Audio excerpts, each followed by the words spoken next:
A pessoa diz assim, não, eu luto pela minha parte, cada um luta pelo seu. Eu estou fazendo o meu corre, como fala a molecada de hoje. Resultado, se todo mundo faz o seu corre, sabe quem fica rico? O grande capitalista. A luta de uma sociedade capitalista é pelo fim da exploração. E esta luta tem 99% das pessoas lutando contra 1%. E esta luta tem que ter perdedor. Se eu tiver que falar em uma palavra qual é a solução de combate ao racismo estrutural, eu falo uma palavra só: revolução.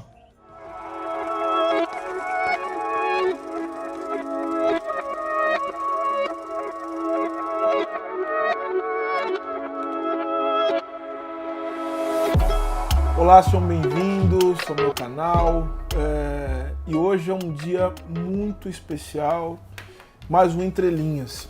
Eu quero começar esse Entre Linhas contando uma pequena história.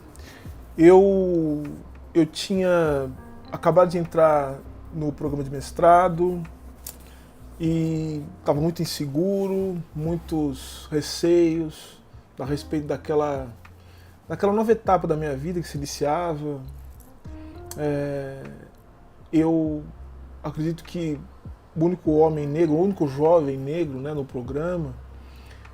E eu entrei em sala de aula. Eu lembro que eu cheguei um pouco atrasado, porque eu trabalhava no escritório de advocacia e as aulas já tinham se iniciado e eu sentei. O professor já havia iniciado a aula. Depois de algum tempo, quando eu tomei consciência, né, do que estava acontecendo ali diante de mim, eu notei que eu estava diante de algo que eu nunca tinha visto na minha vida. Eu nunca tinha visto um professor falar do direito daquela maneira, eu nunca tinha visto uma pessoa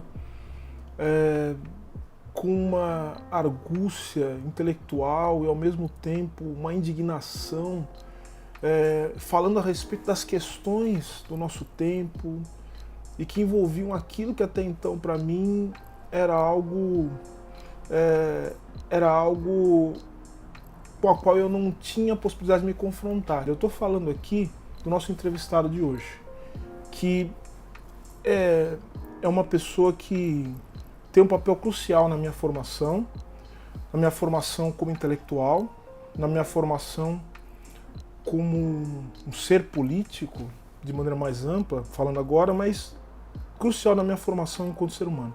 As coisas que escrevo, a forma com que leio o mundo, tem muito da mão desse sujeito que hoje eu vou ter o prazer de conversar aqui no Entre Linhas. Eu estou falando aqui do meu mestre, do meu amigo, de uma das pessoas mais relevantes da minha vida. Estou falando aqui do professor Alisson Mascaro. Professor Alisson, muito obrigado pela sua presença aqui. Eu quero apresentá-lo formalmente aqui, né, embora seja um homem nacionalmente conhecido, um dos professores mais destacados do Brasil, principalmente no campo do direito, né, e da filosofia do direito, mas eu quero que todos aqueles que nos assistem tenham a oportunidade de conhecê-lo. O professor Alisson Leandro Mascaro é jurista, filósofo do direito, um dos mais importantes pensadores do Brasil, eu diria da América Latina, nascido em Catanduva, interior de São Paulo, é doutor, livre docente em Filosofia e Teologia do Direito pela Faculdade de Direito da Universidade de São Paulo, do Lago São Francisco, e ele é professor também dessa mesma Faculdade de Direito da USP, tanto da graduação como da pós-graduação. É também professor bastante reconhecido também em outros lugares do mundo, especialmente da América Latina. É autor de diversos livros, é fundador também, liderou o projeto de fundação de instituições de ensino no Brasil. E os livros dele, quero destacar aqui: Filosofia do Direito, Introdução ao Estudo do Direito, ambos pela editora Atlas, Utopia e Direito, Ernst Bloch e a Antologia Jurídica da Utopia, pela editora Cartier Latam. Quero também falar de um livro que eu acho que é um livro, um divisor de águas na leitura da teoria política no Brasil, que é Estado e Forma Política, e recentemente Crise e Golpe, ambos os livros pela editora Boitempo. Então, professor Alisson, muito obrigado e seja muito bem-vindo a Entre Linhas. Obrigado. Estas suas palavras me deixam profundamente emocionado, sensibilizado. Já faz muito tempo, eu vou dizer, daqui a pouco faz quase 20 anos, do dia em que você veio à minha aula do mestrado, começando o mestrado, e eu disse que eu recebia para essa caminhada da sua formação, que nos termos acadêmicos foi até o pós-doutorado. Efetivamente foi uma caminhada muito bonita. Junto com ela, a caminhada de vida, porque o mundo não é só a vida acadêmica, o mundo não é só a vida do mundo interno da universidade. Uma coisa que sempre me foi exigida, né? Eu falo de exigência mesmo da sua parte, é que eu tivesse uma leitura rigorosa dos clássicos da filosofia. Por que eu preciso ler os clássicos da filosofia diante de um mundo que em nada se parece com o mundo descrito e muitas vezes teorizado pelos clássicos? Qual a importância disso e o quanto isso é fundamental, se é fundamental, para se compreender todas as contradições do nosso mundo? Eu sempre me sensibilizei, sempre me encantei com algo da filosofia que envolve uma espécie de sabedoria de vida. Não é talvez a frequência mais pronunciada da minha fala e da minha escrita, mas é uma das mais basilares da minha forma de pensamento. Você sabe bem disso.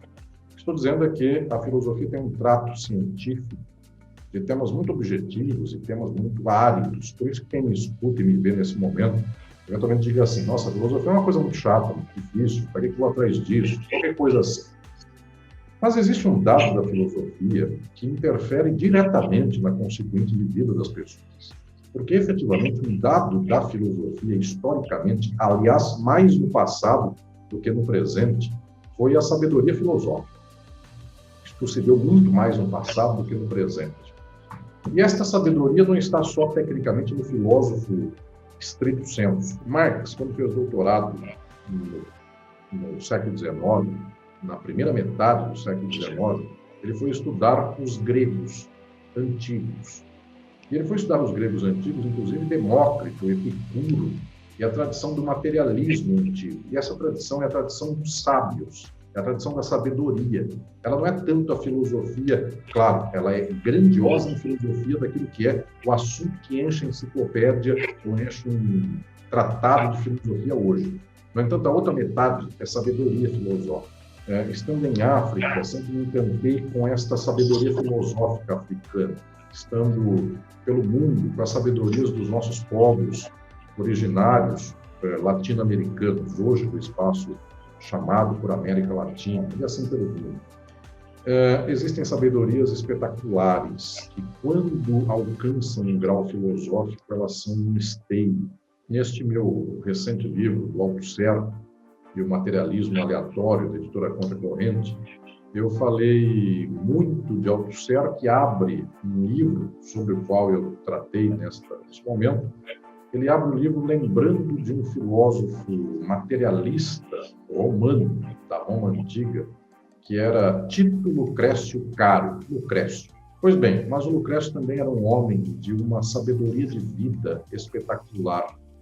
E esta sabedoria nos ensina, Silvio querido, e você que me acompanha, que nós somos mortais, nós morremos amanhã, na dobra da esquina da vida. E esse amanhã pode ser amanhã, literalmente, pode ser daqui 50 anos, mas não tem muita vantagem qualitativa, 50 anos para um dia, apenas 50 anos para um dia, quantitativamente. Mas qualitativamente morremos todas e todos. Morremos e o que fizemos da vida valeu para a nossa vida e valeu para o mundo. Então, que sentido filosófico nos orienta? Apenas o interesse mesquinho individual? Mas aí eu lembro do velho Lucrécio, lembro de tanta gente que ensinou isso, senhor querido, e muita gente que nem filosofia teve, gente de sabedoria de vida vivida, gente arraigada na existência. gente que muitas vezes foi analfabeta, mas tinha uma sabedoria enorme de vida, que dizia assim: ninguém leva dinheiro nenhum para o caixão. Muita gente fala isso, também tem essa sabedoria. A sabedoria nossa aqui, das pobres e dos pobres do Brasil. Eu quero concluir dizendo que tem dois modos de nós buscarmos no nosso tempo a nossa luta. Um desses modos é exatamente a exasperação coletiva, e o outro modo é o sorriso coletivo. E eu espero que efetivamente nós consigamos dar para a nossa gente este sorriso coletivo, que é quase terapêutico, é quase psicanalítico. Há uma outra questão, uma contribuição teórica também da sua lavra que tem sido um norte também na minha produção, né? Aliás, é importante dizer, o professor Alisson Mascaro acho que foi o primeiro leitor de racismo estrutural, né? O primeiro leitor de racismo estrutural foi o professor Alisson Mascaro. E eu me lembro que o senhor me deu a seguinte orientação, né? Dica, né? Falou: olha, é interessante que nós saibamos classificar as coisas, inclusive para fins didáticos. De tal sorte que a classificação que eu faço sobre as concepções acerca do racismo, ela é uma classificação diretamente inspirada na sua classificação dos 3 caminhos da filosofia do direito contemporâneo, os 3 caminhos que depois o senhor estende para tratar das teorias do direito da contemporaneidade, né? Como é que o senhor vê essa relação que eu estabeleci? É quase que uma banca de doutorado agora, né? Que eu estabeleci entre os 3 caminhos da filosofia e as 3 concepções do racismo. Uma delas, a primeira, individualista, a segunda, institucional, né, que é um patamar superior, e a terceira, a concepção estrutural. O seu livro, Racismo Estrutural, é um momento marcante para trazermos a luta e a consciência da nossa gente para um patamar superior no que tange a luta antirracista, no que tange a luta da mobilização do nosso povo negro para um estágio superior de sua consciência e de sua ação. A minha proposta é que o pensamento contemporâneo, seja na filosofia, na sociologia, nas ciências sociais de modo geral, na política, enfim, no direito, variadas áreas, todo o pensamento contemporâneo, que é esta enorme coleção de livros que você que me acompanha aqui, você pode ver pela internet ou numa biblioteca. Entre numa biblioteca e procure saber todo o pensamento das ciências humanas contemporâneas. A biblioteca é imensa. Vou dar um exemplo da política. Quem quer saber sobre política, se for ler todos os livros sobre política produzidos no nosso tempo, essa pessoa passa 50 anos e não deu conta do pé da realidade, porque todo dia sai uma coisa. E assim são as lutas. Você pode dizer, o movimento negro é sua luta, porque isso é o racismo aplicado, inclusive, à modulação do movimento negro. Por que dos outros as lutas são lutas no plural e a do movimento negro se tem que imaginar que seja uma só, de tal modo que todos têm que concordar com uma média ideal desta luta? São lutas, e são lutas, muitas vezes, altamente divergentes entre si. E é altamente factível que assim seja. Por que todas as demais lutas do mundo elas são fragmentadas e esta as pessoas vão cobrar que seja uma só? E faz uns 15 anos, o Silvio já era meu aluno, inclusive, estava vendo minhas aulas, quando eu descobri um método de construção teórica sobre a filosofia e o pensamento contemporâneo, estruturado a partir de 3 caminhos, 3 eixos da filosofia contemporânea. O primeiro deles é aquele eminentemente liberal, é o caminho individualista. O segundo dos caminhos é o caminho não liberal, só que como é uma definição por negativo, aí cada setor da luta, ou do pensamento, ou da ciência, ou da filosofia, ou da sociologia, ou do direito, ou da economia, ou de qualquer área, tem que dar um nome específico para isso. Inclusive o Silvio, quando vai desenvolver essa ideia para o plano da luta antirracista, vai, inclusive, elencar esse caminho como um caminho institucionalista das instituições, que não é o caminho do indivíduo. E o terceiro caminho é o caminho crítico. E esse caminho crítico, portanto, se estrutura pelo modo de produção e pela superação das estruturas sociais. Por isso que o Silvio, quando alcança a noção de racismo estrutural, ele vai alcançar este nível do modo de produção das estruturas sociais, das formações sociais, em nível estrutural. Você que diz assim, nossa, eu tenho uma vontade de me abrir para o mundo, saiba, isso já é bom, mas não dá para fazer essa luta individual, que é o que eu chamo de luta liberal. Luta liberal é essa, cada um faz a sua parte. Isto é muito inculcado na mente das pessoas pela meritocracia. É o neoliberalismo, é o capitalismo de modo pleno que aqui se dá. A pessoa diz assim, não, eu luto pela minha parte, cada um luta pelo seu. Eu estou fazendo o meu corre, como fala a molecada de hoje. Então, cada um faz o seu corre, resultado. Se todo mundo faz o seu corre, sabe quem fica rico? O grande capitalista. Porque cada um faz o seu corre é entregar produto de um lado para o outro na compra dessas grandes empresas. Então, a pessoa faz o seu corre e rico mesmo fica quem não correu nada. Esta leitura eu chamo de leitura justpositivista. A pessoa não rouba, não mata, faz o seu quadrado e o mundo está bom. E isto se aplica à questão da luta antirracista, porque esta estrutura racializada da sociedade, bem o Silvio aponta em racismo estrutural, ela se organiza em um certo momento, numa dimensão que põe todo o fardo do mundo no ombro de cada indivíduo. Isso aqui é o jeito capitalista de fazer a luta antirracista, que no final das contas é a luta pela manutenção do racismo. Pois bem, este segundo nível, que eu chamo de não justpositivista, ele é mais sofisticado que o primeiro, porque quando alguém disser assim, a luta antirracista não é só o meu corre pessoal, é a luta por melhorar a consciência cultural das famílias. Já melhorou. Já é uma luta de outro nível, já é uma luta de outro patamar. Mas se nós observarmos bem, ainda falta para essa luta. Essa luta não captou a estrutura social. Silvio vai dizer, em racismo estrutural, é preciso alcançar esse nível estrutural. Mas aqui ainda não alcançou, mas já é melhor do que o nível de dizer assim, eu faço o meu corre. Então, Silvio, querido, é preciso chegar no terceiro momento, que é o momento que eu chamo de crítico, cujo lastro científico advém do marxismo, que entendeu que o capitalismo é a estrutura que organiza as determinações sociais da forma social geral. E as sociedades têm formações específicas. No Brasil, o capitalismo é racializado. Em outros países é do outro modo.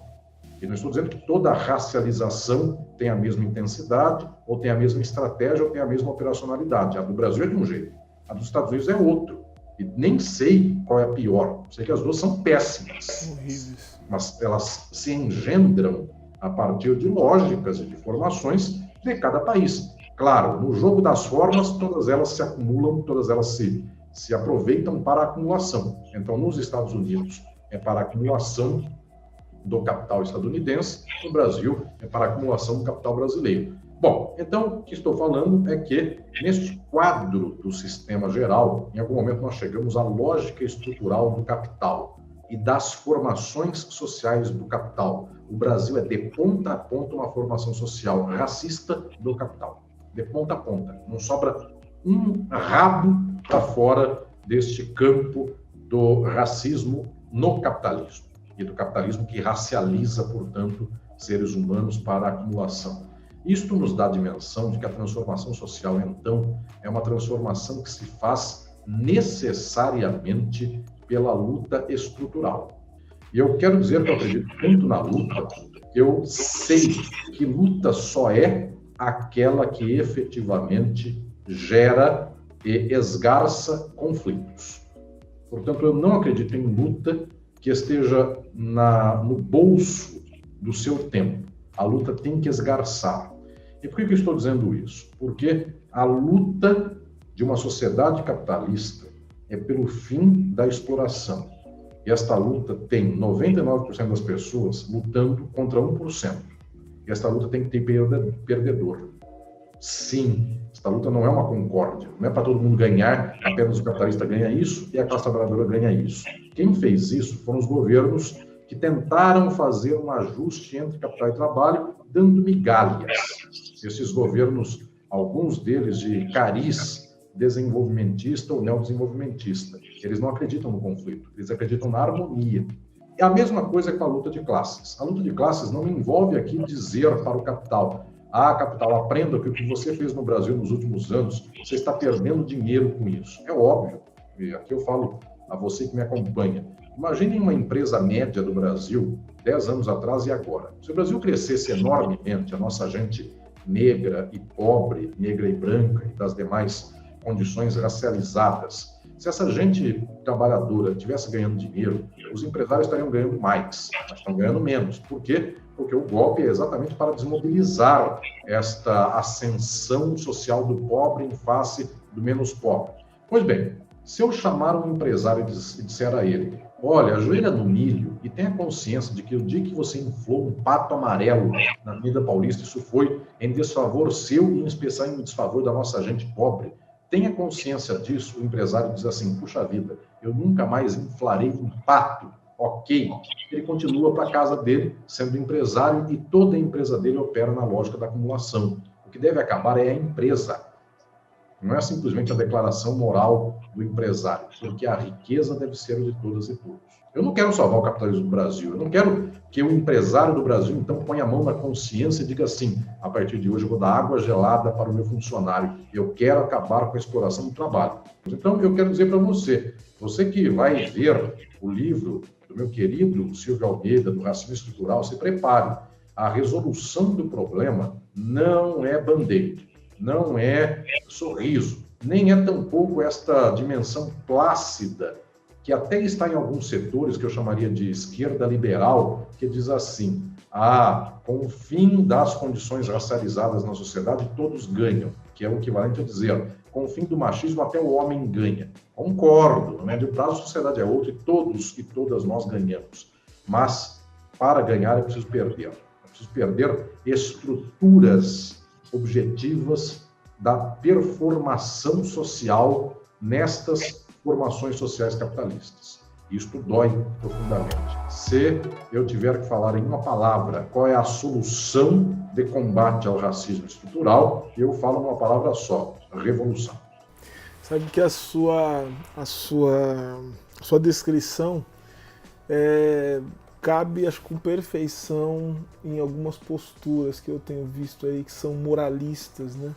E que acham que são absolutamente infensas, né? E que não são atravessadas por essa condição.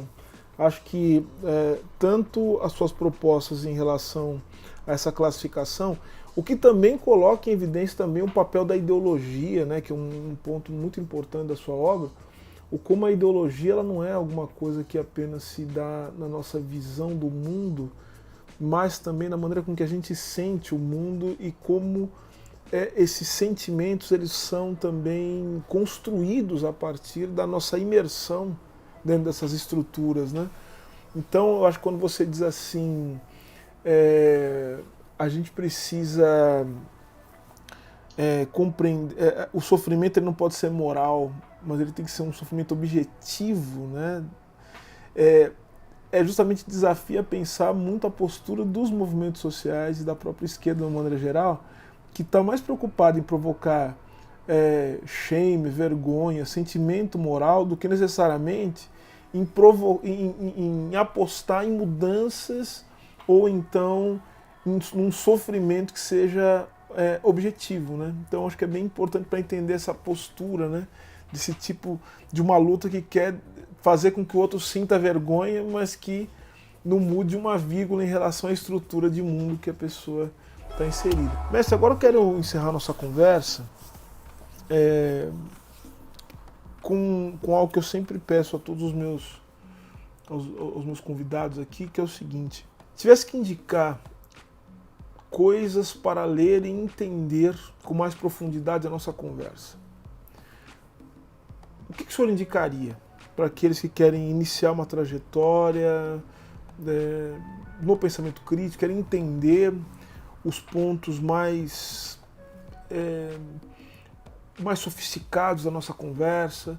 O que o senhor indicaria, meu mestre? A minha grande pergunta e a minha grande luta é sobre por que a nossa gente não alcança as condições de subjetividade para fazer o seu interesse.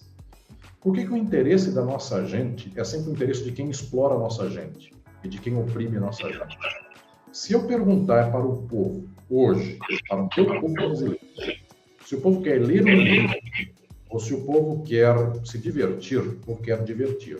Então, eu quero dizer muito claramente, explicitamente aqui para todos nós, de que é chegado um tempo no qual a nossa valorização tem que ser do saber científico da transformação do mundo.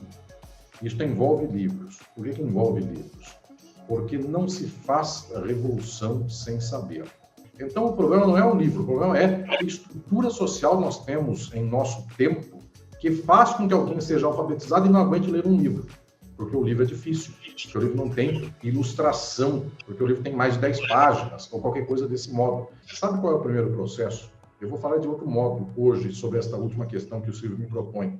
O primeiro processo de libertação é que você, que me acompanhe, aguente ler e tenha gosto por ler. Tenha efetivamente um tal modo de apreensão do mundo que consiga fazer com que este gosto por ler faça intelecção mental na sua subjetividade e isto faça com que você transforme as condições sociais. Então, vá para as obras fundamentais que podem lhe abrir para a transformação do nosso tempo, que possa fazer com que de capitalismo venhamos a socialismo, de que uma sociedade racializada possamos fazer uma sociedade pós-racializada com uma plenitude entre os seres humanos, com igualdade entre os seres humanos.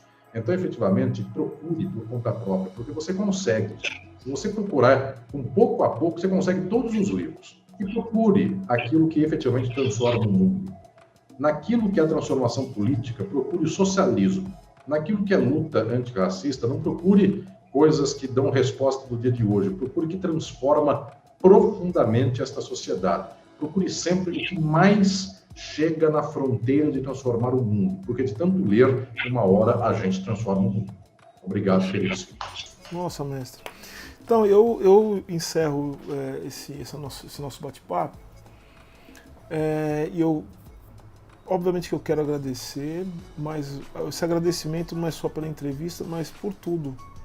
Por tudo, pela maneira com que o senhor tem me acolhido, me tratado aos meus, né? Eu estou aqui falando com um amigo, com um irmão, e acho que todo mundo aqui viu a sua potência intelectual. E eu sou sempre seu aluno, né? Sempre serei seu aluno, sempre serei seu orientando. Sempre, quando eu faço alguma coisa, quando eu penso alguma coisa, é inevitável para mim pensar o seguinte: puxa, o que o professor Alisson Mascaro pensaria a respeito disso? Eu acho que vai ficar muito evidente para todo mundo aqui o quão forte é a nossa relação, o quão verdadeira é essa nossa ligação. Muito obrigado por tudo. Silvio, querido, eu tenho um carinho, um afeto, um bem-querer por você, que é do tamanho do mundo e do tamanho de uma história que tem muito para trás e tem infinito para frente. Parabéns, querido. Parabéns por este momento, por este brilho e por esta luta.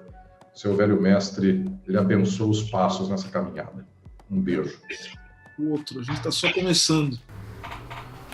Queridos e queridas que acompanharam o Entre Linhas, eu quero agradecer demais a sua presença, por ter acompanhado esse papo. Para mim foi muito importante hoje, com o professor Alisson Leandro Mascaro, meu amigo, meu professor, meu orientador. Eu quero te pedir também para você se inscrever no canal. Se gostar do nosso bate-papo, curtir o vídeo, comentar e compartilhar. É muito importante isso. Muito obrigado e esse foi mais o Entre Linhas. Um abraço a todos e todas.